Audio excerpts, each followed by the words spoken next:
what do you make of the fact that it's the fault of you and all your fellow pundits that have got into the players' heads for talking about the system? What? That's what Ruben Amorim claimed. Right. The pundits had got into his players' heads with all this talk about the system, and the system wasn't the problem. All right, I've not seen that, to be honest with you. Yeah, I've not got a lot of time for that. I think if you're, well, for a start, if pundits are getting into your head, then you shouldn't be playing for the club. As simple as that.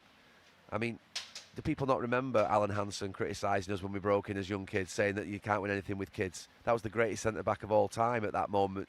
You know, the most successful centre-back of all time, talking about us as if we were, you know, inferior and nowhere near good enough. Do they not think that we got criticised during our football careers? I'm sorry, you're playing for Manchester United. It comes with the territory. You've got to step up, and you've got to basically. And look, they've been hopeless in the system.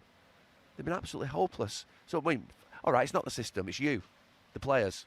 We can start just battering the players. I mean, I've mentioned the system because I've not liked certain things that I've said. For instance, you know, Mason Mount playing left wing back. That can't happen. Changing the back three all the time. That two in midfield means that, you know, Bruno's got to play in midfield. I don't like that aspect of it. So the parts of the system are a problem in the sense that they haven't got the right players. You know, or it's meaning that Bruno's not in his best position, which is probably in that position where we've seen Enzo Fernandez today in that number 10. So the system does create problems. But you're right. It's not. He's right in what he says. It's not the entirety of the problem. The players are a problem. The manager is a problem. The whole thing's a problem. If you're losing football matches to the level that Manchester United have been doing, then I don't know. I never blamed anybody else when we lost football matches. And I played in the dressing room that basically when you lost football matches, you came in and you said, sorry about that lads today. I was a mess for that goal, or I made a mistake. There was accountability. Why would you blame other people when you're losing matches? I mean, to be fair, that's a pretty big problem in itself. So, no, I've not got any time for it. Excuse mentality, shortcuts, blaming other people.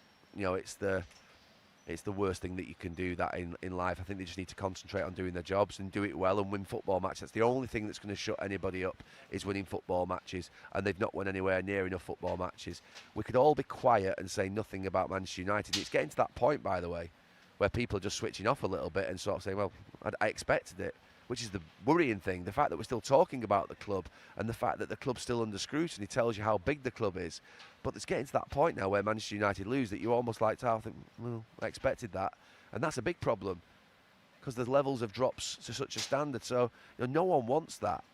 You think the ex-players that played for the club want to see Manchester United lose? You think I go there, my kids go there, every other week if they're not going to Salford and watch them play? And I go and watch them play if I'm not working for Sky. Think I want to go and watch them lose? Think I walk down that canal bank for 45 minutes into that stadium just to go and watch them lose? No, I don't. I go to watch them win. And so does every other fan that goes in that stadium. So I think that they've got to do the jobs consistently and reliably, and they've got to start performing as they should be, which is a highly motivated, strong squad that's been put together with a lot of money placed on them, a lot of money being paid to them, a lot of money that's been spent on them, and they've got to basically go and win football matches on a consistent basis. And in 2 weeks' time, they've got a massive opportunity to play at Anfield, the toughest game. And that will tell you where Manchester United are. I'll tell you where Liverpool are at. It's a great game to look forward to in 2 weeks, because Manchester United are off the back of a win. Liverpool are off the back of a couple of defeats. The game will have pressure on both teams, both managers, and they'll have a chance to step up and play well in their system and play well at a difficult ground.